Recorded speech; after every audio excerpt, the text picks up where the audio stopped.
Being idle does not necessarily mean that one is taking a break. What is a break? Allow us to define a break so that at least it can have more meaning as we proceed on how to effectively read and stretching our reading capacity. Taking a break is simply taking a breather, doing something slightly different from what you've been doing. If I've been reading over and over, taking a break is simply stopping the reading, literally stopping the reading as you go to the next, as you wait to take a breather in order now to rejuvenate the energy in order to stretch your reading.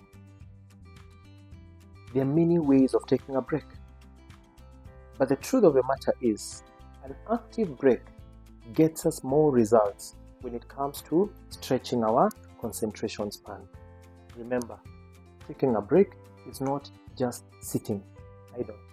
It's not about going to the phone.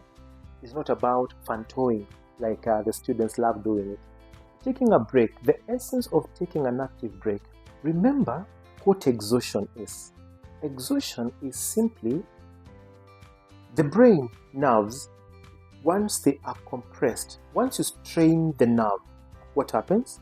Of course, the many other things that are within the nerve, one of the things that are within the nerve is one of the variable. Let me now put it this way. The variable in the nerve is what we call the oxygen.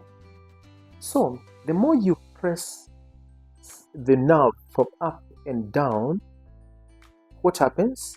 The variable, which is the oxygen, leaves. And basically that's what exhaustion is. So, how do we deal with exhaustion? It's all about now taking an active break. And how do you take this? It is simply getting something that will make you breathe hard. The more you breathe in, remember that's oxygen, as you excrete the other thing. So what are we talking about in this particular case? Getting any exercise that will help you to be able to breathe in as hard as you can. At times, it can be taking, running around, or simply going to the loo. You run, come back. The other thing could also be something that I also picked from one of the schools that we have been dealing with, that is Brighton International. I realized that whenever they are given 20 minutes of break, every student runs to what the games that they play. Those ones that do volleyball, they go there. Those ones that do basketball, they go there. The ones that take care of badminton, and by the time they are back, trust you me, they'll have inhaled a lot of this oxygen. And with this, then it is able now to replenish the oxygen that was making the concentration go down.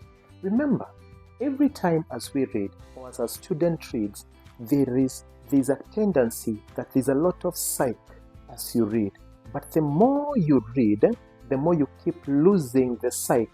And this is where now science tells us and talks about the law of diminishing returns, whereby you read, and then later on you feel as if now you are losing it. As soon as you start feeling this, and what are the parameters or the guidelines that would actually make you feel that you're reading, that you've started now getting to the exhaustion?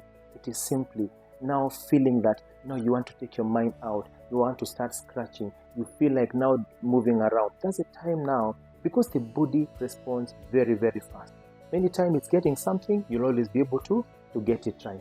So, what are we talking about? The scientific effect of taking an active break is simply replenishing that oxygen, and with this then it becomes very easy for us to be able to say that we are able now to stretch our concentration span. Simple. Mr. Doita, it's easy.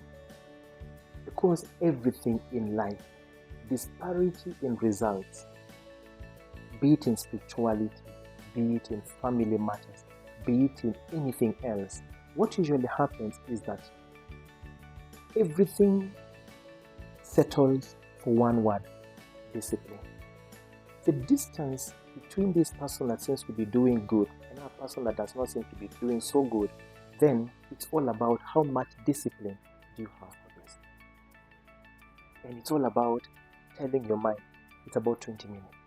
And let me tell you everything. Like we talked about neuroplasticity. The brain is the most receptive organ that we can ever talk about. And basically, this is what we would say, that if you tell your brain, take it this way, take it to be 20 minutes, and you keep reminding it that it's 20 minutes, that's how to create mastery. And that's also how you can get out of things like addictions. It is simply saying, it's enough, and I want to be a new person. So anytime the urge comes, you'll always be able to say, it's exactly this time, then you simply go back. Do you know, addiction is simple. How best do we take an addiction? Do you even know that lack of discipline, you can be addicted to lack of discipline, you can be addicted to laziness, and that's where now the mental reprogramming comes in.